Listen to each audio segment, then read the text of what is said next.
അപ്പോ വളരെയധികം സന്തോഷം. എല്ലാരും ഒരു എനർജി കുറഞ്ഞ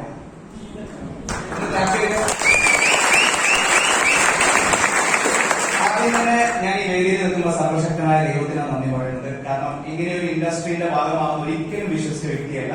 ഇന്ന് ഈ കാണുന്ന സൗഭാഗ്യങ്ങളിലേക്ക് എത്തിച്ച സർവശക്തനായ ദൈവത്തിന് നന്ദി പറയുന്നു. അതോടൊപ്പം തന്നെ എന്റെ ഗുരുനാഥന്മാർ, എന്നോടൊപ്പം അസോസിയേറ്റ് ചെയ്ത എന്റെ ടീം മെമ്പേഴ്സ് എല്ലാവർക്കും ഈ വേദിയിൽ നിന്ന് ഞാൻ നന്ദി പറയാണ്. പിന്നെ മലപ്പുറത്ത് വരുമ്പോൾ എനിക്ക് പ്രത്യേക സന്തോഷമാണ്. കാരണം എന്താണെന്ന് വെച്ച് കഴിഞ്ഞാല് ഞാനും മലപ്പുറം തമ്മിലൊരു ബന്ധമുണ്ട്. അതൊരു 3 ജനറേഷൻ ഡിഫറൻസിലുള്ള ബന്ധമാണ്. കാരണം ഒരു പക്ഷെ ഞാൻ മലപ്പുറത്ത് ജനിക്കേണ്ട വ്യക്തിയായിരുന്നു. എന്റെ വല്യമ്മ എന്നോട് പറയുന്ന ഒരു കാര്യം എന്താണെന്ന് വെച്ച് കഴിഞ്ഞാൽ, നീ മലപ്പുറത്ത് ഞാനിങ്ങനെ കേരളത്തിന്റെ വ്യത്യസ്ത ജില്ലകളിലേക്ക് യാത്ര ചെയ്യുമ്പോൾ എന്റെ വല്യമ്മ എപ്പോ എന്നോട് പറയും, നീ മലപ്പുറത്ത് പോയിട്ട് കാണുന്ന പല ആളുകളും ചിലപ്പോൾ നമ്മുടെ കുടുംബക്കാരായിരിക്കും. കാരണം എന്താണെന്ന് വെച്ച് കഴിഞ്ഞാൽ ഒരു 3 തലമുറ മുന്നേ കണ്ണൂരിലെ ഇരിട്ടി എന്ന് പറയുന്ന സ്വദേശമാണ്, മലയോര മേഖല. അവിടത്തേക്ക് ഈ മലപ്പുറത്ത് നിന്ന് വലിയൊരു കുടുംബം കുടിയേറിയാണ് പാർട്ടിക്കാരുന്നത്. അതിന്റെ 3ാം തലമുറയിൽപ്പെട്ട വ്യക്തിയാണ് ഞാൻ. ഓക്കെ, അതുകൊണ്ടൊന്നുമില്ല, ഇവിടെ വരുമ്പോൾ ഒരു പ്രത്യേക സന്തോഷമാണ്. പ്രത്യേകിച്ച് വരുമ്പോ പറഞ്ഞൊരു കാര്യമുണ്ട്, നീ കാണുന്ന ആരെങ്കിലും നമ്മളെ കുടുംബാംഗമായിരിക്കും കൂടി പറയാറുണ്ട്. അപ്പൊ ഞാൻ എന്നൊന്ന് പരിചയപ്പെടുത്താം. പേര് മുഹമ്മദ് ഇജാസ്, സ്വദേശം കണ്ണൂർ ജില്ലയിൽ മട്ടന്നൂർ എന്ന് പറയുന്ന സ്ഥലത്തു നിന്നാണ്. ഈ ഒരു മഹത്തായ ഓപ്പർച്യൂണിറ്റിയിൽ വന്നിട്ട് 7 വർഷം കഴിഞ്ഞു. ബേസിക്കലി ഞാനൊരു സോഫ്റ്റ്വെയർ എഞ്ചിനീയർ ആണ്. സ്വന്തം സോഫ്റ്റ്വെയർ കമ്പനി തുടങ്ങി അത് നടത്തിക്കൊണ്ടിരിക്കുമ്പോഴാണ് ഈ ബിസിനസ്സിലേക്ക് കടന്നു വരുന്നത്. അപ്പൊ പല ആളുകൾക്ക് ഒരു ഡൗട്ട് ഉണ്ടാവും, എന്താ ഡൗട്ട്? സോഫ്റ്റ്വെയർ എഞ്ചിനീയർ ഇപ്പൊ ഡയറക്ട് സെല്ലിംഗ്, ഇത് തമ്മിൽ വലിയ ബന്ധമൊന്നുമില്ലല്ലോ എന്ന് വിചാരിക്കും. സത്യം പറഞ്ഞു കഴിഞ്ഞാൽ നിങ്ങൾ എന്നെ കമ്മ്യൂണിസ്റ്റ് ആക്കി എന്ന് പറഞ്ഞ പോലെ ഒരാൾ എന്നെ മൈലേജിയൽ ബിസിനസ്മാൻ ആക്കി എന്ന് പറയുന്നതാണ് ഏറ്റവും ഉത്തമം. ഞാൻ ഈ സംസാരിക്കുന്നതിന് മുന്നിൽ 2 ചോദ്യം ചോദിക്കട്ടെ. ഒന്നാമത്തെ ചോദ്യം, നിർബന്ധം സഹിക്കാൻ പറ്റാണ്ട് ഈ ഹാളിലെത്തിയ എത്ര പേരുണ്ട്? My first question. യെസ്, അല്ല ഞാൻ പറയുന്നത് സത്യസന്ധത പുലർത്തുക. നിർബന്ധം സഹിക്കാൻ പറ്റാതെ, ഒരു വ്യക്തിയുടെ പ്രഷർ സഹിക്കാൻ പറ്റാതെ ഈ വേദിയിലേക്ക്, ഈ ഒരു ഹാളിലേക്ക് കടന്നു വന്ന ആളുകൾ കൈപോകുക. ഇതാണ് എന്റെ ചോദ്യം. Yes yes, okay okay okay okay. എന്നാൽ അവർക്ക് ഞാൻ സംസാരിക്കുന്നത് ഏറ്റവും കൂടുതൽ എഫക്ട് ചെയ്യാൻ പോകുന്ന അവർക്കാണ്. കാരണം നിർബന്ധം സഹിക്കാൻ പറ്റാതെ ഒരു പ്രോഗ്രാമിനെ കൊണ്ട് ഇരുത്തിയിട്ട് ആ പ്രോഗ്രാമിൽ നിന്ന് ബിസിനസ് സ്റ്റാർട്ട് ചെയ്ത വ്യക്തിയാണ് ഞാൻ. പിന്നെ വേറൊരു കാര്യം കൂടി പറയാം, എനിക്ക് ഈ ബിസിനസ് അവസരം തന്നത് ഒരു അപരിചിതനാണ്. പരിചയമില്ലാത്ത ഒരു വ്യക്തിയാണ് എനിക്ക് ഈ ബിസിനസ് ഉള്ളത്. എന്റെ ഏറ്റവും അടുത്ത സുഹൃത്തിന്റെ പൊന്നാ ഭർത്താവാണ് ഞാൻ ഈ ബിസിനസ് കൊണ്ട് എന്റെ അടുത്ത് വന്നത്. സാധാരണ കസ്റ്റമറെ നമ്മുടെ പച്ച കവറിൽ നീമിന്റെ സോപ്പ് ഉണ്ട്, അറിയില്ല, യൂസ് ചെയ്ത എത്ര പേരുണ്ട്? Yes, okay. ഞാൻ ഒന്നുമല്ല, എന്റെ ഫ്രണ്ടിന്റെ കൂടെ ഞാൻ ഒരു കോസ്മെറ്റിക്സ് കടയില്, അന്ന് ഞാൻ IT കമ്പനി നടത്തിക്കൊണ്ടിരിക്കുന്നു. എനിക്ക് എപ്പോഴും സ്റ്റാഫ് ഉണ്ട്, അത്യാവശ്യം കുറച്ച് വിദ്യാഭ്യാസം ഉണ്ട് എന്നുള്ള ഗമയുണ്ട്. അപ്പൊ അതുകൊണ്ട് തന്നെ അങ്ങനെയൊക്കെ ഒരു തലയെടുപ്പോട് കൂടി ഇങ്ങനെ നടക്കുന്ന ഒരു സമയം ഉണ്ടായിരുന്നു. അപ്പൊ ആ സമയത്ത് എന്റെ ഏറ്റവും അടുത്ത സുഹൃത്തുണ്ട്, അവന്റെ പേര് അൻവർ എന്നാണ്. അപ്പൊ ഇവന്റെ കൂടെ ഞാൻ ഒരു കോസ്മെറ്റിക്സ് കടയിൽ ഒരു സാധനം വാങ്ങാൻ വേണ്ടി കയറി. അപ്പൊ കയറിയപ്പോ ഞാനൊരു ഫേസ് വാഷ് വാങ്ങുന്ന കണ്ടപ്പോൾ എന്നോട് പറഞ്ഞു, എടാ നീ ഫേസ് വാഷ് ഇടക്കിടക്ക് വാങ്ങുന്നുണ്ടല്ലോ എന്ന് പറഞ്ഞു. അപ്പൊ ഞാൻ പറഞ്ഞു, അദ്ദേഹം എന്റെ ഓയിൽ സ്കിന്നാണ്, ഇടക്കിടക്ക് വാഷ് ചെയ്തിട്ട് ഒരു ഫ്രഷ്നെസ് കിട്ടുക എന്ന് പറഞ്ഞു. അപ്പൊ അവൻ പറഞ്ഞു, എടാ എന്റെ അടിയിൽ ഒരു സോപ്പ് മാർക്കറ്റിംഗ് കിടില സാധനമാണ്, നീ യൂസ് ചെയ്ത് കഴിഞ്ഞാൽ എന്തായാലും പിന്നെ അങ്ങോട്ട് അതേ യൂസ് ചെയ്യുന്നു. നമുക്ക് എന്താണെന്നറിയില്ല, നമ്മുടെ ഏറ്റവും അടുത്ത സുഹൃത്ത് നമുക്കൊരു കാര്യം റെക്കമെൻഡ് ചെയ്യുമ്പോൾ നമുക്ക് ഭയങ്കര വാല്യൂ ആയിരിക്കില്ലേ? നിങ്ങൾക്ക് എങ്ങനെയാണോ? അല്ലെ? അവരത് പറയുന്ന കേട്ട സമയത്ത് തന്നെ ഞാൻ ഫേസ് വാഷ് തിരിച്ചു വെച്ചു. എന്നിട്ട് ഞാൻ അവർക്ക് വിളിച്ചിട്ടാ എഴുതുന്ന കിട്ടുകയെന്ന് വെച്ചു. അപ്പൊ പറഞ്ഞ അളിയൻ കൊണ്ടുതന്നെ അളിയൻ എറണാകുളത്ത് തന്നോ. അപ്പൊ ഞാൻ പറഞ്ഞു, നീ എന്തായാലും ഒരു കാര്യം ചെയ്യും, നിന്റെ അളിയനോട് നീ ഒന്ന് ഓർഡർ ചെയ്യണം, എനിക്ക് എന്തായാലും നീ ഒന്ന് കൊടുക്കാം, നീ പറഞ്ഞ സ്ഥിതിക്ക് ഞാനൊന്ന് എക്സ്പീരിയൻസ് ചെയ്ത് നോക്കട്ടെ എന്ന് പറഞ്ഞു. അപ്പൊ അവൻ പറയാ, അളിയൻ പുതിയതായിട്ട് തുടങ്ങിയ ഒരു സംരംഭമാണ്, നീ തന്നെ വിളിച്ചാൽ ആള് ഭയങ്കര ഹാപ്പിയാവും.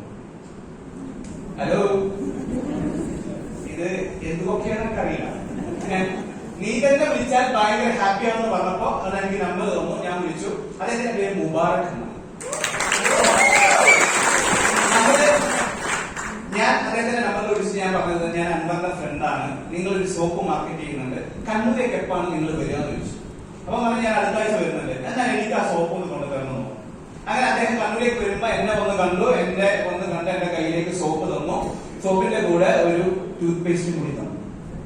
ഞാൻ സത്യത്തിൽ എന്തും ചോദിച്ചില്ല, ടൂത്ത് പേസ്റ്റിൽ ചോദിച്ചിട്ടില്ല. അപ്പൊ ആൾ എന്നോട് പറഞ്ഞു ഇത് രണ്ടും ഉപയോഗിച്ചിട്ട് എനിക്ക് ഫീഡ്ബാക്ക് പറയണം. അപ്പൊ നിങ്ങൾ വിചാരിക്കും ഫ്രീ ആയിട്ട് തന്നെയാണ്. ഒരിക്കലുമല്ല. അതിന്റെ MRP കഴിയുന്ന 1 രൂപ പോലും ചെങ്ങായി കുറച്ചില്ല. ആളുകൾ കച്ചവടക്കാരെന്ന് എനിക്ക് മനസ്സിലായി. കാരണം എന്താണെന്നറിയോ, അദ്ദേഹം ആ പ്രൊഡക്റ്റിന്റെ മൂല്യമാണ് എന്നോട് സംസാരിച്ചത്. ആ പ്രൊഡക്റ്റിന്റെ മൂല്യം എന്നോട് സംസാരിച്ച സമയത്ത് ഞാൻ കൂടുതൽ 50 രൂപ അധികം കൊടുത്താലും തോന്നിപ്പോയി. മനസ്സിലായില്ലേ? അങ്ങനെ അദ്ദേഹം ഈ പ്രൊഡക്റ്റ് തന്നു. ഞാൻ വീട്ടിൽ പോയിട്ട് ഞാൻ ഫാമിലി മാറിയിട്ടാണ് ഉപയോഗിച്ചത്. ടൂത്ത് പേസ്റ്റിന്റെ റിസൾട്ട് ആണ് ആദ്യം വരുന്നത്. അതെന്റെ ഉമ്മാക്കാണ് ആ റിസൾട്ട് വന്നത്. ഉമ്മയാണ് ഒരു 3 ആഴ്ച കഴിഞ്ഞപ്പോൾ എന്നോട് പറഞ്ഞു ആദ്യം ഗം ബ്ലീഡിംഗ് എന്ന് പറഞ്ഞ പ്രശ്നമാണ്, പല്ലിന്ന് ബ്ലഡ് വരുന്ന ഒരു പ്രശ്നം. ചില സമയത്ത് ഇത് ഓവർ ആകുമ്പോൾ ഡോക്ടറെ പോയി കാണിച്ചു കഴിഞ്ഞാൽ താൽക്കാലികമായി ഒന്ന് മാറും, പിന്നെയും ഇത് റിപ്പീറ്റ് ചെയ്ത് വന്നുകൊണ്ടേയിരിക്കും. പക്ഷെ ഈ ടൂത്ത് പേസ്റ്റ് യൂസ് ചെയ്തിട്ട് 3ാമത്തെ ആഴ്ച ആളെനിക്ക് ബേസിന് തുപ്പിന് എനിക്ക് കാണിച്ചു തന്നു, ബ്ലഡ് വരുന്നില്ല, ഭയങ്കര നല്ല സാധനമാണല്ലോ എന്ന് ചോദിച്ചു. ഇത് ആളെന്നോട് ചോദിച്ച ചോദ്യം എന്ന് വെച്ചാൽ ഇത് ഇവിടുത്തെ മെഡിക്കൽ ഷോപ്പ് കിട്ടുന്നു. അപ്പൊ ഞാൻ പറഞ്ഞു ഇത് നമ്മുടെ അൻവറിന്റെ അലിയ മാർക്കറ്റ് ചെയ്യുന്ന പ്രൊഡക്റ്റ് ആണ്. അപ്പൊ ഇത് എങ്ങനെ നമുക്ക് കിട്ടുമെന്ന് ചോദിച്ചു. ഞാൻ പറഞ്ഞു അത് ഓർഡർ ചെയ്യണം, എറണാകുളത്ത് നിന്ന് വരുന്ന പ്രൊഡക്റ്റാണ്, ഓർഡർ ചെയ്താൽ മതി എന്ന് പറഞ്ഞു. അപ്പൊ എന്നോട് പറഞ്ഞു ഇത് കിട്ടാൻ ബുദ്ധിമുട്ടുണ്ടെങ്കിൽ നീ കുറച്ചധികം പീസ് ഓർഡർ ചെയ്യുന്നു. അങ്ങനെ ഞാൻ 2ാമത്തെ ആരെ വിളിക്കുന്ന മുബാറക്കാനെ വിളിക്കുന്ന, മുബാറക്ക എനിക്കൊരു 5 സോപ്പും 5 പേസ്റ്റ്. ഓക്കെ, ഞാൻ അടുത്ത ദിവസം വരുമ്പോൾ ഞാൻ എത്തിച്ചു തരാമെന്ന് പറഞ്ഞു. അപ്പൊ അദ്ദേഹം അതിന്റെ കൂടെ ഒരു കാര്യം കൂടി എന്നോട് ചോദിച്ചു. എന്താന്ന് പറയുമ്പോ ഇനി ഞാൻ കാണാൻ വരുമ്പോ ഫ്രീ ആയിട്ടുള്ള ഒരു 20 മിനിറ്റ് സമയം എനിക്ക് തരണം. ഫ്രീ ആയിട്ടുള്ള 20 മിനിറ്റ് സമയം എനിക്ക് തരണം. അപ്പൊ ഞാൻ പറഞ്ഞു ഓക്കെ വന്നോ, ഒരു 3 മണിക്ക് ശേഷം വരാമോ, 3 മണിക്ക് മുന്നേ നിങ്ങൾ വന്ന പോസ്റ്റ് ആയി പോകും, ഞാൻ അവിടെ ഉണ്ടാവുക, 3 മണിക്ക് ശേഷം വന്നോ, എന്നെ വിളിച്ചു വന്നോ എന്ന് പറഞ്ഞു. അങ്ങനെ അദ്ദേഹത്തിന്റെ ലീഡർ ശോഭിൻ കുമാർ സാറും കൂടിയിട്ട് വന്നു. കറക്റ്റ് സമയം 3 മണിക്ക് ശേഷം തന്നെയാണ് വന്നത്. എന്റെ ഓഫീസിൽ വന്നു. അവിടുന്ന് എന്റെ ക്യാബിനിലൊക്കെ ഇരുന്ന് ഞാനൊരിങ്ങനെ കുറച്ച് സംസാരിച്ച് അങ്ങനെ ഞാൻ ചോദിച്ച പ്രൊഡക്ട്സ് എടുത്തിട്ട് എന്ത് ചെയ്തു, ടാബിലേക്ക് വെച്ചു. 5 പേസ്റ്റും 5 സോപ്പ് കൊടുത്ത് ടാബിലേക്ക് വെച്ചു. അപ്പൊ തന്നെ ഞാൻ പേഴ്സ് എടുക്കുമ്പോൾ എന്നോട് പറഞ്ഞു പതിയെ മതി, തിരക്കില്ല. ഓക്കെ, അപ്പൊ എന്നോട് കുറച്ച് കാര്യങ്ങളൊക്കെ ഇങ്ങനെ ചോദിച്ചു. അദ്ദേഹം എന്നോട് ചോദിച്ച ചോദ്യം ഇതാണ്. ആദ്യത്തെ ചോദ്യം എന്താണെന്ന് അറിയാമോ, എന്റെ ഓഫീസിന്റെ സെറ്റപ്പും എന്റെ നിലവിലെ സിറ്റുവേഷൻ ഒക്കെ കാണുമ്പോൾ ഒരു വരുമാനം വേണമെന്ന് ചോദിക്കാൻ മുമ്പോട്ട് തോന്നിയിട്ടില്ല. കാരണം അത്രയും ഇൻവെസ്റ്റ് ചെയ്തിട്ടൊക്കെയാണ് ഞാൻ ആ ഓഫീസ് സ്റ്റാർട്ട് ചെയ്തിട്ടുള്ളത്. അപ്പൊ ആരെന്നോട് ചോദിച്ച ഫസ്റ്റ് ചോദ്യം എന്താണെന്ന് അറിയാമോ, ഒരു അധിക വരുമാനം ആഗ്രഹമുണ്ടോ? ഹലോ, ഒരു അധിക വരുമാനം ആഗ്രഹമുണ്ടോ? ഞാൻ ഒരു കാര്യം പറഞ്ഞു വന്നാൽ നിങ്ങളുടെ ഫുഡ് സ്റ്റോപ്പ് ഉണ്ടാവും. ഒരു ഫുഡ് സ്റ്റോപ്പ് ഇട്ടാൽ ഞാൻ തിരിച്ചു വരുമ്പോഴാണുണ്ടാവോ? ആദ്യം ചോദിച്ച ചോദ്യം എന്താ? ഒരു അധിക വരുമാനം ആഗ്രഹമുണ്ടോ? ആ ഒരു ഫുഡ് സ്റ്റോപ്പ് ഇടുവോ നിങ്ങള്? ലാസ്റ്റ് എല്ലാം ഒന്നും ഇല്ലാണ്ടാവോ? ഓക്കെ, ഞാനൊരു കാര്യം പറയാം. ഞാൻ പണ്ട് മുതലേ എന്റെ ഉള്ളിൽ ബിസിനസ് എന്നുള്ള കൺസെപ്റ്റ് ആയിരുന്നു. അപ്പൊ എന്തെങ്കിലും ബിസിനസ് ആയിട്ട് ചെയ്യണം. ഞാൻ എന്റെ കൂട്ടുകാരൊക്കെ ഉപദേശിച്ചു, നമ്മൾ പഠിക്കണം, വിദ്യാഭ്യാസമൊക്കെ വേണം, പക്ഷെ നമ്മുടെ ജീവിതത്തിൽ രക്ഷപ്പെടാനുള്ള എന്തെങ്കിലും സംഭവത്തിന് ഇനീഷ്യേറ്റീവ് നമ്മൾ കയറണം. അതിന് ഏറ്റവും വലുത് ബിസിനസ് ആണ്. എല്ലാവരും സുഹൃത്തുക്കളെ അധ്യാത്മന്റെ മാഷ തന്നെ ഉപദേശിക്കും, ഇങ്ങനെ പഠിപ്പിച്ച് നടക്കല്ല സാർ, എന്തെങ്കിലുമൊക്കെ തുടങ്ങി എന്ന് ഞാൻ പറയാറുണ്ട്. അങ്ങനെ വർഷങ്ങൾക്ക് ശേഷം ഇതേ അധ്യാപകൻ ഇൻഫോസിസിൽ ഒരു എഞ്ചിനീയർ ആണ്, ടോപ്പ് ലെവലിലേക്ക് കയറിപ്പോയി. 3 വർഷത്തിന് ശേഷമുള്ള കാര്യം പറയുന്ന അദ്ദേഹം ഇൻഫോസിസിൽ വലിയൊരു പോസ്റ്റിലേക്ക് എത്തി. ഇദ്ദേഹം വർഷങ്ങൾക്ക് ശേഷം എന്നെ വിളിക്കുകയാണ്. ഞാൻ ഈ ഐ കമ്പനിക്ക് തുടങ്ങുന്നതിന് മുന്നെയാണ്. ഇജാസ് ഞാൻ എന്നെ വിളിച്ചെന്താണെന്ന് വെച്ചാൽ കൂടുതൽ ഈ ഒരു ബിസിനസിനോട് ഭയങ്കര താല്പര്യം എനിക്കാണ്. ഞാൻ അങ്ങനെയാണെങ്കിൽ ഒരു ബിസിനസ് ഓഫർ ചെയ്യാം, നമുക്ക് ഒരുമിച്ച് ഒരു IT കമ്പനി ഫോം ചെയ്താൽ ഇൻഫോസിസിൽ നിന്ന് റിജക്ട് ആവുന്ന ഒരുപാട് ക്ലൈന്റുകൾ എനിക്കറിയാം. നമുക്ക് പല പ്രൊജക്ടുകളും അവരിലൂടെ എടുത്തിട്ട് നമുക്ക് അത് ചെയ്തു കൊടുത്തുകൊണ്ട് വരുമാനം വാങ്ങാൻ പറ്റും, സ്റ്റാഫിനെയൊക്കെ നമുക്ക് റിക്രൂട്ട് ചെയ്യാന്നൊക്കെ പറഞ്ഞു. അങ്ങനെ എനിക്ക് ഭയങ്കര ഇൻട്രസ്റ്റിംഗ് ആയി. അപ്പൊ എന്നോട് പറഞ്ഞു ഇൻവെസ്റ്റ്മെന്റ് നീ കാണണം, വർക്ക് സപ്പോർട്ട് കാര്യങ്ങൾ ഞാൻ കാണണം, പക്ഷെ അതിന് എനിക്ക് 50% വേണം, 50% നീ ഇൻവെസ്റ്റ് ചെയ്തതിനും വേണം. ഞാൻ എന്നാലും കുഴപ്പമില്ല, ഒരു സ്ഥലത്ത് വർക്ക് തരിക എന്നുള്ളതാണ് ഏറ്റവും ഇമ്പോർട്ടന്റ് അല്ലേ? അപ്പൊ അതുകൊണ്ട് ഞാൻ പറഞ്ഞു എഗ്രിയാണ്, ഓക്കെ നമുക്ക് ചെയ്യാന്ന് പറഞ്ഞു.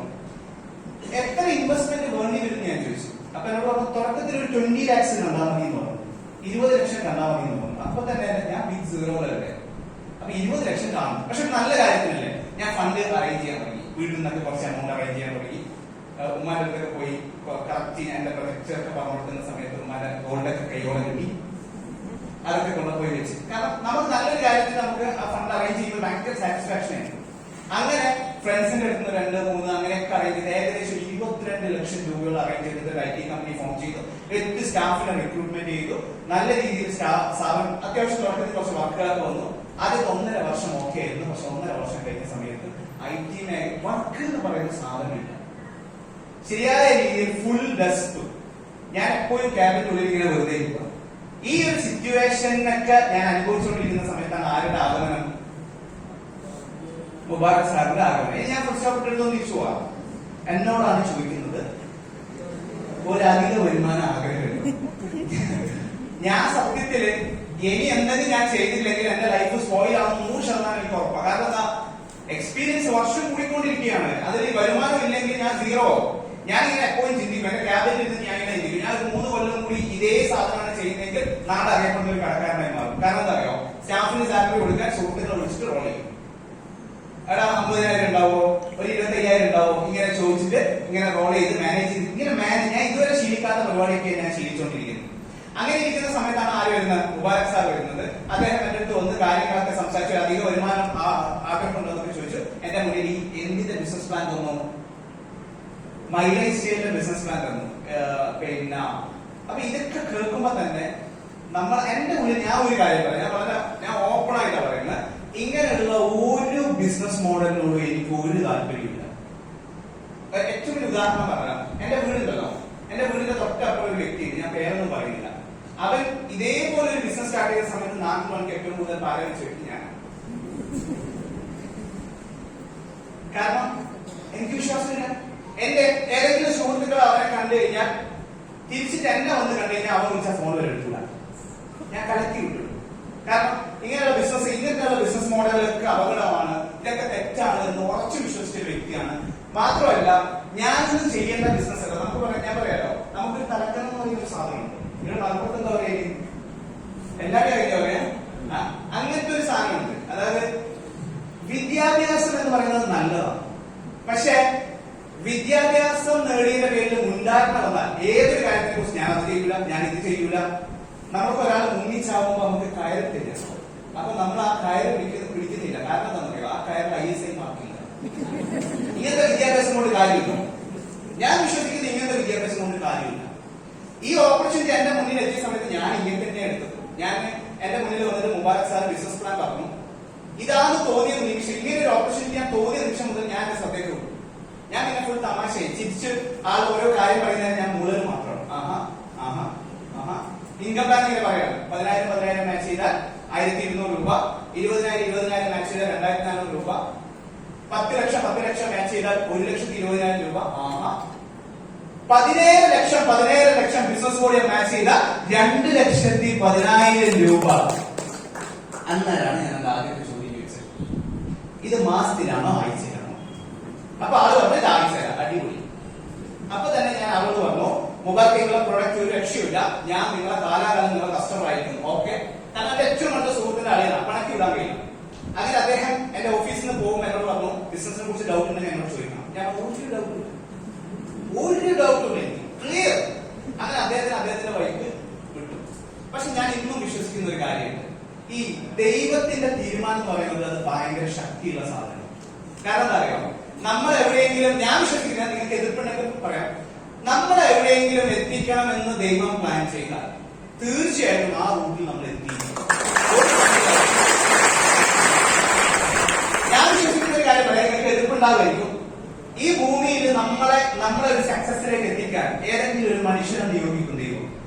ആ മനുഷ്യൻ ഏതെങ്കിലും കോർണറിൽ വെച്ച് നമ്മൾ പറ്റിയിട്ടുള്ളൂ. അത് എവിടെ വെച്ച് നമ്മൾ വേണ്ട. പക്ഷെ ഞാൻ ഒരു കാര്യം പറയാം, ആദ്യം ഒരു 90% അയാളെ നമുക്ക് ശല്യക്കാരനെ എന്റെ എക്സ്പീരിയൻസ് ആണ്. കാരണം അങ്ങനെയായിരുന്നു മുബാറക് എന്ന് പറയുന്ന വ്യക്തി ഡെയിലി എന്നെ വിളിക്കും. അപ്പൊ എന്നോട് പറയും, ഇന്ന സ്ഥലത്തൊരു പ്രോഗ്രാം ഉണ്ട്, വരണം. ഇന്ന സ്ഥലത്തൊരു പ്രോഗ്രാം ഉണ്ട്, നിങ്ങൾക്ക് ബിസിനസിനെ കുറിച്ച് എന്തോ ഒരു ഡൗട്ട് ഉണ്ട്, അതുകൊണ്ടാണ് നിങ്ങൾ സ്റ്റാർട്ട് ചെയ്തത്, അതുകൊണ്ട് ഞാൻ പരമാവധി സ്കിപ്പ് ചെയ്യും. പക്ഷേ എന്റെ ഫ്രണ്ട് ഉണ്ട് അൻവർ, ഇവരുമായിട്ട് ഞാൻ ഭയങ്കര ബന്ധമാണ്. കാരണം എന്ന് വെച്ച് കഴിഞ്ഞാൽ ഞാൻ എന്റെ ബിസിനസ്സിൽ, എന്റെ IT മേഖലയിൽ ഒരുപാട് സ്ട്രെസ് അടിച്ചു നിന്ന സമയത്ത് എന്നെ ഭയങ്കര മെന്റലി സപ്പോർട്ട് ചെയ്ത വ്യക്തിയാണ് എന്റെ ഫ്രണ്ട് അൻവർ. അതുകൊണ്ട് തന്നെ അവൻ എനിക്ക് ഭയങ്കര കാര്യം. അതുകൊണ്ട് അവൻ എന്നോട് പലപ്പോഴും ചില സ്ഥലത്ത് എന്നെ കൂടി കറങ്ങാനൊക്കെ പോകും, ആ സ്ട്രെസ് ഒക്കെ ഒന്ന് ഒഴിവാക്കാൻ വേണ്ടിയിട്ട്. ഇവരൊരു ദിവസം എന്നെ വിളിച്ചിട്ട് ഒരു സ്ഥലത്ത് പോകണമെന്ന് പറഞ്ഞ് ഇറങ്ങിയത്. ഞാൻ അവന്റെ കൂടെ ഇറങ്ങിയതാണ്, പക്ഷെ അതൊരു പ്രോഗ്രാം പാടില്ല. ഇത് അളിയതാണ് തമ്മിലൊരു കൊട്ടേഷൻ. ഞാൻ അതാണ് ചോദിച്ചത്, നിർബന്ധം കൊണ്ട് ഈ ഹാളിൽ വന്ന ആളുകളുണ്ടെങ്കിൽ നിങ്ങളെ പ്രതിനിധിയാണ് ഞാൻ. ഒരു സംശയമില്ലാതെ പറയാം. ഞാൻ നോക്കുമ്പോ തലശ്ശേരിയിലെ പേൾവി എന്ന് പറയുന്ന ഹോട്ടലിൽ ഞാൻ ചോദിച്ചു, എന്താണ് ഇവിടെ ഓനാണെങ്കിൽ അങ്ങനെ ആ പ്രോഗ്രാം ഹാളിൽ പോയിരുന്നു. ഒരു മൂടില്ലാതെയാണ് ഇരുന്നെങ്കിലും പിന്നീട് ആ പ്രോഗ്രാമിൽ വെച്ച് സംസാരിച്ച വ്യക്തി സംസാരിച്ച ഓരോ പോയിന്റും 1 by 1 ആയിട്ട് എന്നെ ഭയങ്കരമായിട്ട് എഫക്ട് ചെയ്തു. ഒന്നാമത്തെ കാര്യം പാസീവ് ഇൻകം. പാസീവ് ഇൻകത്തിനെ കുറിച്ച്, അതായത് നമ്മളൊരു പാസീവ് ഇൻകം നമ്മളില്ലാതെയും ക്രിയേറ്റ് ചെയ്യുന്ന ഒരു വരുമാനത്തിനെ സെറ്റ് ചെയ്ത ആളുകൾക്ക് മാത്രമേ ലൈഫിൽ സക്സസ് ആയിട്ടുള്ളൂ എന്നുള്ള യാഥാർത്ഥ്യം. രണ്ടാമത്തെ കാര്യം, നമുക്ക് എല്ലാവർക്കും ഉള്ളൊരു ഡൗട്ട്, അതെനിക്ക് ക്ലിയർ ആയി എന്നതാണ്. രണ്ടാമത്തെ കാര്യം എന്താ പറയാം, ഇങ്ങനെയൊക്കെ കുറെ വന്നതല്ലേ. ഹലോ, അങ്ങനെ ഇല്ലാത്ത ആരും ഇല്ലാന്ന് ഞാൻ വിശ്വസിക്കുന്നു. ഞാൻ സത്യം പറഞ്ഞ ആ ഹാളിലിരിക്കുന്ന എന്റെ ധാരണ അത് തന്നെയാണ്. അതുകൊണ്ട് തന്നെ അവിടെ വെച്ച് അദ്ദേഹം പറഞ്ഞൊരു വാക്കുണ്ട്, ഞാൻ അത് തന്നെ കാലത്തിൽ പറയുന്നു. അതായത് അവിടെ വെച്ച് അദ്ദേഹം പറഞ്ഞൊരു കാര്യമുണ്ട്, മൂല്യമുള്ളതിന് മാത്രമേ വ്യാജം വരൂ. എന്താ ഈ വ്യാജം എന്ന് പറയുന്നത്? മൂല്യമുള്ള ഒന്നിന്റെ കോപ്പി, ഇങ്ങനെ വ്യാജം എന്ന് പറയാം. അപ്പൊ അദ്ദേഹം പറഞ്ഞ കാര്യം, മൂല്യമുള്ളതിന് മാത്രമേ വ്യാജം വരൂ. ഡയറക്ട് സെല്ലിംഗ് ഇൻഡസ്ട്രി എന്ന് പറയുന്നത് പ്രൂവൻ ഇൻഡസ്ട്രി അല്ല, റിസർച്ച് അല്ല, ഇത് പരീക്ഷണത്തിന്റെ ഇൻഡസ്ട്രി അല്ല. ഒരുപാട് ആളുകളെ സക്സസ്ഫുൾ ആക്കി വളരെ സയന്റിഫിക്കലി പ്രൂവൺ ആയിട്ടുള്ള പ്രൊഡക്റ്റുകൾ സർവീസും ചെയ്യുന്ന കമ്പനിയാണ് ഡയറക്ട് സെല്ലിംഗ്. പക്ഷെ ഇതിന്റെ മറുപടിയുടെ ആര് കയറുമെന്ന്, ഈ നല്ല നെൽപ്പാടത്തിനിടയിലൂടെ ആര് കയറി വരും? കളകൾ കയറി വരും, ഇല്ലേ? ഞാൻ കഴിഞ്ഞ ദിവസം ഒരു കമ്പനിയെ കുറിച്ച് കേട്ടു, നിങ്ങൾ ആരും കേട്ടിട്ടോന്ന് അറിയില്ല, എന്റെ പേര് ഞാൻ മറന്നുപോയി. അതായത് ജോർഡാനിൽ കൊണ്ടുവരുന്ന ഒരു മണ്ണാണ് ഒരു ബോക്സിന് 10,000 രൂപയാണ് ഒരു ബോക്സിന്റെ വില. ഇത് രാത്രി ഉറങ്ങാൻ കിടക്കുമ്പോൾ മുഖത്ത് ഇട്ടിട്ട് ഉറങ്ങുക, രാവിലെ എണീക്കുമ്പോൾ ഈ മണ്ണ് അങ്ങനെ എടുക്കുക, ഉരുട്ടിയിട്ട് അതേ ബോക്സ് വെക്കുക, നല്ല തിളക്കം വരുന്ന പറയാം. ഇത് നമ്മൾ പല ആളുകൾക്ക് പോയിട്ട് ഈ സാധനം വെക്കും, ലാസ്റ്റ് ഇതെല്ലാം കൂടി ചൊറയായിട്ട് ലാസ്റ്റ് 6 അടി മണ്ണുണ്ടാകും. മനസ്സിലായോ? മറ്റേ മണ്ണല്ല, 6 അടി മണ്ണിലേക്ക് പോകും. ഞാൻ പറയുന്നത് ഇങ്ങനത്തെ സ്കാമിൽ പെട്ട ആളുകളാണ് ഈ ഇൻഡസ്ട്രിനെ പറയുന്നത്. എന്നാൽ ഡോക്ടർ ടി അനന്തനാരായണ പോലുള്ള ഇന്ത്യയിൽ ലിവിംഗ് ലെജൻസിനെ വെച്ചുകൊണ്ട് ഉൽപ്പന്നങ്ങൾ ഉത്പാദിപ്പിക്കുന്ന കൃത്യമായ ഗവൺമെന്റിന്റെ ഓരോ മാനദണ്ഡങ്ങളും കൃത്യമായിട്ട് പാലിച്ച് പ്രവർത്തിക്കുന്ന കമ്പനികളുടെ പ്രവർത്തിക്കുന്നുണ്ട്. അതിൽ പ്രവർത്തിക്കുന്ന കമ്പനികൾക്ക് പ്രവർത്തനാനുമതി നൽകിയിട്ടുണ്ട്. ഗവൺമെന്റിന്റെ സൈഡിൽ നിന്ന് സപ്പോർട്ട് ഉണ്ട്, ട്രേഡ് യൂണിയന്റെ സപ്പോർട്ട് ഉണ്ട്. ഈ കാര്യങ്ങളൊക്കെ എനിക്ക് മനസ്സിലായത് ആ ഹാളിൽ പോയ സമയത്ത്. ഇത് മനസ്സിലാക്കി അദ്ദേഹം പറഞ്ഞൊരു കാര്യം, ഞാൻ ആ ഉദാഹരണം കൂടി ഒന്ന് പറയാം, ഞാൻ പെട്ടെന്ന് അവസാനിപ്പിക്കാം. ഉദാഹരണം ഇതാണ്, നമ്മളെല്ലാവരും 2000 രൂപയുടെ കള്ളനോട്ട് കേട്ടിട്ടുണ്ടാവും അല്ലെ? പോലീസ് റെയ്ഡിനിടയിൽ 2000 രൂപയുടെ കള്ളനോട്ട് പിടിച്ചു, ഇല്ലേ? എന്നാൽ നിങ്ങൾ എവിടെയെങ്കിലും കേട്ടില്ല പോലീസ് റെയ്ഡിനിടയിൽ 5 രൂപയുടെ ഒരു കണ്ടെയ്നർ കള്ളനോട്ട് പിടിച്ചു? ഞാൻ ചോദിക്കുക, കേട്ടില്ല? അത് 5 രൂപയുടെ കള്ളനോട്ട് അടിക്കാൻ പ്രയാസം, ഭയങ്കര പ്രയാസം അല്ല. എന്തുകൊണ്ടാണ് ആളുകൾ 2000 രൂപയുടെ കള്ളനോട്ട് അടിക്കുന്നത്, 5 രൂപയുടെ കള്ളനോട്ട് അടിക്കാത്തത്? ബിക്കോസ് ഓഫ് വാല്യൂ, മൂല്യം ഏതിനാ? ഇനി ഡയറക്ട് സെല്ലിംഗ് ഇൻഡസ്ട്രിന്റെ മേലിൽ ഒരു വ്യാജം കടന്നു വരുന്നുണ്ടെങ്കിൽ തീർച്ചയായിട്ടും നിങ്ങൾ ഉറപ്പിച്ചോ, ഈ മേഖലയുടേതായ മൂല്യം. ഞാൻ ഈ ബിസിനസ് ആ ഒരു പ്രോഗ്രാമിന് ശേഷം എന്റെ മനസ്സ് പാടേമായി, കാരണം ഞാനൊരു ആവശ്യക്കാരനാണ്. ഞാനൊരു സ്ഥാപനം തുടങ്ങി, എനിക്ക് ക്രെഡിറ്റ് കടം കൂടിക്കൊണ്ടിരിക്കുകയാണ്, പുതിയൊരു ഓപ്ഷനിലേക്ക് എനിക്ക് പോയേ പറ്റും. ഞാൻ ഈ ബിസിനസ് ആ ഹാളിൽ വെച്ചിട്ടാണ് സ്റ്റാർട്ട് ചെയ്യുന്നത് തീരുമാനം എടുക്കുന്നത്. എന്നിട്ട് എന്റെ പാർട്ണറെ വിളിച്ച് പറഞ്ഞു, നിങ്ങൾ കമ്പനി ടേക്ക് ഓവർ ചെയ്യണം, ഞാൻ ഈ കമ്പനിയിലേക്ക് ഉണ്ടാവില്ല, ഞാൻ ഫുൾ ടൈം ആയിട്ട് മൈലേഷ്യയിലേക്ക് മാറാൻ പോകാന്ന് പറഞ്ഞു. ഇതൊക്കെ ഓക്കെ, ഇതൊക്കെ ഞാൻ ഡീൽ ചെയ്തു. പക്ഷെ എന്റെ വീട്ടിൽ ഇത് ഡീൽ ചെയ്യുന്നത് കാരണം എന്താ, വീട്ടുകാരെപ്പോഴും നമ്മൾ വലിയ പ്രതീക്ഷ വെക്കും അല്ലെ? ഞാൻ എന്റെ വീട്ടിൽ പറഞ്ഞ സമയത്ത് എല്ലാവരും അടച്ചാക്ഷേപിച്ചു. പക്ഷെ എല്ലാവരും അടച്ചാക്ഷേപിക്കും, കാരണം ആരും കുറ്റം പറയാൻ പറ്റില്ല. പക്ഷെ ഞാൻ എന്റെ തീരുമാനത്തിൽ ഈ ബിസിനസ് ഏറ്റെടുത്തു. കാരണം ഞാൻ തെളിയിച്ച് കാണിച്ചാൽ ഫാമിലിക്ക് വിശ്വാസം കിട്ടും. അങ്ങനെ ഈ ബിസിനസ് ഇറങ്ങി ചെയ്യാൻ തുടങ്ങി. ചെറുതും വലുതുമായിട്ട് ചെറിയ ചെറിയ വരുമാനങ്ങൾ വാങ്ങാൻ തുടങ്ങി. നല്ല നല്ല ടീമിനെ ബിസിനസ്സിലേക്ക്, എന്നേക്കാൾ കഴിവുള്ള, ഞാൻ അങ്ങനെ അഭിമാനത്തോടു കൂടി തന്നെ പറയും, എന്നോടൊപ്പം പ്രവർത്തിക്കുന്ന ആളുകൾ എന്നേക്കാൾ കഴിവുള്ള ആളുകൾ, എന്നേക്കാൾ കഴിവുള്ള കുറെ ആളുകളുടെ കയ്യിലേക്ക് എനിക്ക് ബിസിനസ് ഓപ്പർച്യൂണിറ്റി എത്തിച്ചു കൊടുക്കാൻ സാധിച്ചു. കഴിഞ്ഞ ഇവിടെ ഓരോ ലീഡേഴ്സ് NTC-യിലും RTC-യിലും ഒക്കെ ഒരുപാട് ലീഡേഴ്സ് എന്റെ ടീമിൽ നിന്നുണ്ട്. അവരിലേക്കൊക്കെ ബിസിനസ് ഓപ്പർച്യൂണിറ്റി എത്തിച്ചു കൊടുക്കാൻ സാധിച്ചു. അവർ എന്നേക്കാൾ ആവശ്യക്കാരായ വ്യക്തികളായിരുന്നു, അവർ ബിസിനസ് ഏറ്റെടുത്തു. ഇത് 7 വർഷം കൊണ്ട് 40 കോടി ബിസിനസ്. 2 പേരെന്ന് പറയുന്ന 35,000-ന് മേലെ വരുന്ന ഒരു ഓർഗനൈസേഷൻ ആയിട്ട് മാറി. ഞാൻ ചിരിച്ചു തള്ളിയൊരു ഫിഗർ ഉണ്ട്. ഏതാ ഫിഗർ?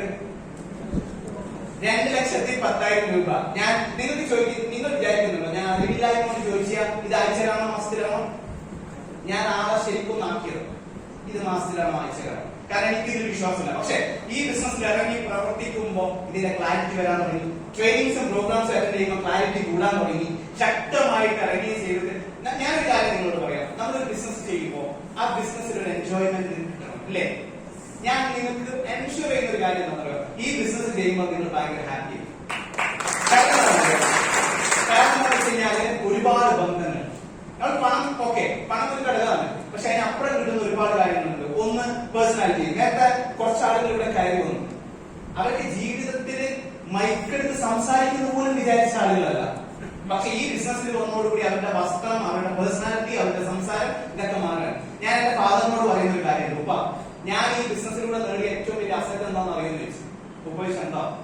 ഞാൻ ഈ ബിസിനസ്സിലൂടെ നേടിയ ഏറ്റവും വലിയ അസറ്റ് എന്താണെന്ന് വെച്ച് കഴിഞ്ഞാൽ എവിടെ വെച്ച് എന്റെ കാർ പഞ്ചറായാലും അവിടെ വിളിക്കാൻ എനിക്ക് രണ്ടുപേരും. ഈ ഞാൻ ഏറ്റെടുത്ത ബിസിനസിന്റെ സാധ്യത എന്റെ ഫാമിലിക്ക് മനസ്സിലായ മൊമെന്റ് കൂടി ഞാൻ രണ്ടു വാക്കുകൾ പറഞ്ഞ് അവസാനിപ്പിക്കും. എന്റെ ഫാമിലിക്ക് ഞാൻ ഏറ്റെടുത്ത ബിസിനസിന്റെ പ്രത്യേകത മനസ്സിലായപ്പോ പറയും, നമ്മളെല്ലാരും കോവിഡിൽ ഒരു ഈത്തില്ല വീട്ടിൽ ഇല്ലേ? ഇരുന്നാ രാവിലെ ചക്ക, ഉച്ചയ്ക്ക് ചക്ക, വൈകുന്നേരം ചക്ക, ചക്ക വരട്ടിയത് മാറി കഴിഞ്ഞാൽ ചക്ക പൊരിച്ചത്. സംഗതി റോ മെറ്റീരിയൽ അല്ല സ്റ്റേറ്റ്മെന്റ്. ഇങ്ങനെ നമ്മൾ ഇരുന്നിട്ടില്ലേ? ആ സമയത്ത് ഞാൻ എന്റെ വീട്ടിൽ എന്റെ ഡ്രസ് കോഡ് പകരാം. ഒരു നല്ല ബ്ലൂ അല്ലെങ്കിൽ ഗ്രീൻ അങ്ങനെയൊക്കെ ഒറ്റ കളർ വലിയ നല്ല കള്ളി മുണ്ടോ ഞാൻ ഇത് എടുത്തിട്ടാണ് എന്റെ വീട്ടിലിരിക്കുക. എന്റെ ഫാദർ 35 വർഷമായിട്ട് മരക്കച്ചവടം. മരക്കച്ചവടം എന്ന് പറഞ്ഞാൽ വലിയ ലെവൽ മരക്കച്ചവടമൊന്നുമില്ല, ചെറിയ രീതിയിലൊരു മരക്കച്ചവടം. 35 വർഷം. നിങ്ങൾ ചിന്തിച്ചു നോക്കിയേ, ഒരാൾ ഒരു 35 വർഷം ഒരു മേഖലയിൽ നിൽക്കുമ്പോൾ അയാൾ ആ മേഖലയിലേക്ക് വലിയൊരു സാമ്രാജ്യം ഉണ്ടാക്കണ്ടേ ശരിക്കും. പക്ഷെ എന്റെ ഫാദർ 35 വർഷമായിട്ട് അത്യാവശ്യം നമ്മളൊക്കെ പഠിപ്പിക്കാനുള്ളതും ഒക്കെ അതിലൂടെ ആക്കിയിട്ടുണ്ട്. പക്ഷെ കോവിഡ് എന്ന് വന്നില്ല. കോവിഡിനെ മണം അടിച്ചിട്ട് മറ്റേ കച്ചവടം ഫുൾ ഡൗൺ ആയി. കാരണം ആളുകൾ മരിക്കാൻ കിടക്കുമ്പോൾ മരണ്ടാകുന്നത്. കാരണം കോവിഡിന്റെ അടുപ്പിച്ച് വരുമ്പോഴേക്കാണ് എന്റെ ഫാദർ പറഞ്ഞു ഞാൻ ഈ ഷോപ്പ് പോകുന്നില്ല എന്ന് പറഞ്ഞു. കാരണം എന്താ, പോയിരുന്നിട്ട് കാര്യമില്ല. ഇനി ലോക്ക്ഡൌൺ അപ്പോഴേക്ക് പ്രധാനമന്ത്രി വന്നു, ലോക്ക്ഡൌൺ ഡിക്ലെയർ ചെയ്ത് എല്ലാവരും വീട്ടിലിരിക്കുന്ന ഒരു അവസ്ഥ വന്നു. ഇങ്ങനെയൊക്കെ വരുന്ന സമയത്ത് ഒരുപാട് ചർച്ചകൾക്കിടയിൽ ഉപാധികളോടുകൂടി അവശ്യ വസ്തുക്കളുടെ സാധനങ്ങൾ സപ്ലൈ ചെയ്യാനുള്ള ഓർഡർ വന്നതോടുകൂടി സംഭവിച്ച കാര്യം എന്താണെന്ന് വെച്ച് കഴിഞ്ഞാൽ നമ്മുടെ കവചപ്രാശില്ലേ, ഇമ്മ്യൂണിറ്റി ബൂസ്റ്റ് ആയിട്ടുള്ള കവചപ്രാശം ഇത് ചൂടപ്പം വിറ്റ് പോകുന്ന ഞാൻ ബനിയനും ലുങ്കിയും എടുത്ത് വീട്ടിലിരിക്കുമ്പോ ഓരോ ബുധനാഴ്ചയും ഫാദർ ഫുൾ ടെൻഷനാണ്. കാരണം 35 വർഷമായ ബിസിനസ്സിൽ നിന്ന് ഈ കോവിഡിന്റെ പീരീഡിൽ 1 രൂപ പോലും വരാതിരിക്കുമ്പോ ഓരോ ബുധനാഴ്ചയും ചക്ക തിന്നുകൊണ്ടിരിക്കുമ്പോ ഞാൻ എന്ത് ചെയ്യുന്നു വെച്ച് കഴിഞ്ഞാൽ ആ ബുധനാഴ്ച ഞാൻ വീട്ടിൽ നിന്ന് കാണിച്ചു കൊടുക്കും. ഉപ്പ, എന്തുകൊണ്ട് ഞാൻ മൈലേജ് സ്റ്റാർട്ട് ചെയ്തു? അതായത് എന്തുകൊണ്ട് ഞാൻ മൈലേജ് സ്റ്റാർട്ട് ചെയ്തു? കാരണം ആ ഒരു പാൻഡമിക് സിറ്റുവേഷനിൽ പോലും ഇൻകം മുടങ്ങിയിട്ടില്ല ഒരാഴ്ച പോലും. അപ്പൊ എനിക്ക് നിങ്ങളോട് പറയാനുള്ള ഒരു കാര്യം എന്താണെന്ന് വെച്ച് കഴിഞ്ഞാൽ ഞാൻ വിചാരിക്കുന്നില്ല ഇന്ന് വന്ന എല്ലാവരും ഈ ബിസിനസ് സ്റ്റാർട്ട് ചെയ്യുന്നൊന്നും ഞാൻ വിചാരിക്കുന്നില്ല. പക്ഷെ നിങ്ങളൊരു ആവശ്യക്കാരനാണെങ്കിൽ, നിങ്ങൾക്ക് സ്വപ്നം ഉണ്ടെങ്കിൽ, നിങ്ങൾക്ക് നിങ്ങളുടെ ഫാമിലി നിങ്ങൾ അപമാനിക്കപ്പെട്ടവരാണെങ്കിൽ, പണമില്ലാത്തതിന്റെ പേരിൽ നിങ്ങൾ എവിടെയെങ്കിലും അപമാനിക്കപ്പെട്ടവരാണെങ്കിൽ ഞാൻ തീർച്ചയായിട്ടും നിങ്ങളോട് പറയും നിങ്ങൾ മൈലേജ് സ്റ്റാർട്ട് ചെയ്യണം. 22 ലക്ഷം രൂപ ക്രെഡിറ്റിലിരിക്കുന്ന ഒരു സ്ഥാപനം ക്രെഡിറ്റിലായ സമയത്ത്, ഞാൻ അറേഞ്ച് ചെയ്ത പൈസക്ക് ക്രെഡിറ്റിലായ സമയത്ത് ഞാൻ സീറോ സ്റ്റാർട്ട് ചെയ്ത ബിസിനസ് ആണ് ഇന്ന് എന്റെ ലൈഫിൽ ഏറ്റവും വലിയ നേട്ടം എന്ന് പറയുന്നത്. കാരണം എല്ലാം ഈ ബിസിനസ്സിലൂടെ ആഗ്രഹിക്കുന്നത് ഓരോന്നും സ്വന്തമാക്കാൻ സാധിച്ചു. ഈ ബിസിനസ്സിൽ വന്നിട്ട് ആദ്യം ഒരു സിയാസ് എന്ന് പറയുന്ന ഒരു കാർ സ്വന്തമാക്കി. രണ്ടാമത് 34 ലക്ഷം രൂപയുടെ ഇന്നോവ ക്രിസ്റ്റ കാർ സ്വന്തമാക്കി. കോവിഡിന്റെ സെക്കൻഡ് ഞാൻ സ്വന്തമാക്കി എന്ന് പറയുമ്പോൾ ആരും ഞാൻ ഒരു അഹങ്കാരം വിളിച്ച് പറയുന്ന പോലെ ഫീൽ ചെയ്യും. കാരണം എന്താ പറയുക, ഞാൻ ഈ ബിസിനസ്സിലേക്ക് വരുമ്പോഴേക്ക് വട്ട പൂജ്യമാണ്. ഈ ബിസിനസ്സിലേക്ക് ഞാൻ ഇറങ്ങി വരുമ്പോൾ എനിക്ക് 22 ലക്ഷം രൂപന്റെ ക്രെഡിറ്റ് അപ്പുറം കിടക്കുന്ന ഒരു അവസ്ഥയാണ്. പക്ഷെ കോവിഡിന്റെ സെക്കൻഡ് ലോക്ക്ഡൌൺ, അതായത് നമുക്ക് ഫസ്റ്റ് ലോക്ക്ഡൌൺ ചെയ്ത് കഴിഞ്ഞ് സെക്കൻഡ് ലോക്ക്ഡൌണിന്റെ സമയത്താണ് ആദ്യത്തെ സ്ഥലത്തിന്റെ രജിസ്ട്രേഷൻ നടക്കുന്നത്. എനിക്ക് തോന്നുന്നത് അത് ട്രഡീഷണൽ ബിസിനസ്സുകാർ പോലും ഒരു സെന്റ് സ്ഥലം പോലും വാങ്ങിച്ചില്ലാത്ത ഒരു സമയം കൂടിയാണ് എന്ന് ഞാൻ വിശ്വസിക്കുന്നുണ്ട്. അങ്ങനെ ലൈഫിൽ ഓരോന്നും ആഗ്രഹിക്കുന്നത് സ്വന്തമാക്കാൻ സാധിക്കുന്നുണ്ട്. എന്തുകൊണ്ടാണെന്ന് വെച്ചാൽ ബിക്കോസ് ഓഫ് മൈലേജ് മാർക്കറ്റിംഗ്. ഞാൻ 4 പോയിന്റ് കൂടി അവസാനിപ്പിക്കാം. എന്തുകൊണ്ട് ഈ ബിസിനസ്സിൽ നമ്മൾ സക്സസ് ആവുന്നു? 40 കൊല്ലം കൊണ്ട് ഒരാൾ ഉണ്ടാക്കുന്ന ആസ്തി എന്തുകൊണ്ട് ഈ ബിസിനസ് 5 കൊല്ലം 6 കൊല്ലം വർക്ക് ചെയ്ത വ്യക്തിക്ക് ഉണ്ടാക്കാൻ പറ്റുന്ന വെച്ചാൽ ഒന്ന് പവർ ഓഫ് ടെക്നോളജി. അതായത് നമുക്കൊരു കാര്യം അറിയാം, ടെക്നോളജി ഇല്ലാത്ത ബിസിനസ്സുകൾക്ക് ഇനി നിലനിൽപ്പില്ല. ഹലോ, കാരണം നിങ്ങളൊന്ന് ആലോചിച്ച് നോക്കണം. നമ്മളെല്ലാവരും പാൻഡമിക്കിൽ എല്ലാ കടയിട്ട് കച്ചവടം ചെയ്യുന്ന ആളുകൾക്കും വലിയ രീതിയിൽ അല്ലെ നമുക്ക് സങ്കടകരമായ കാര്യമാണ്. അവരെയൊക്കെ കച്ചവടം മുടങ്ങിയല്ലേ. കോവിഡ് കഴിഞ്ഞിട്ട് ഉടൻ തന്നെ അവരുടെ മാറിയോ? ഇന്നും അനുഭവിച്ചുകൊണ്ടിരിക്കുക ഇല്ലേ? എന്നാൽ ആ സമയത്താണ് ആമസോൺ ചരിത്രത്തിൽ ഏറ്റവും വലിയ സെയിൽ രേഖപ്പെടുത്തുന്നത്. ആ സമയത്താണ് ഫ്ലിപ്കാർട്ട് അവരുടെ ചരിത്രത്തിൽ ഏറ്റവും വലിയ സെയിൽ രേഖപ്പെടുത്തുന്നത്. കാരണം എന്താ? ടെക്നോളജി.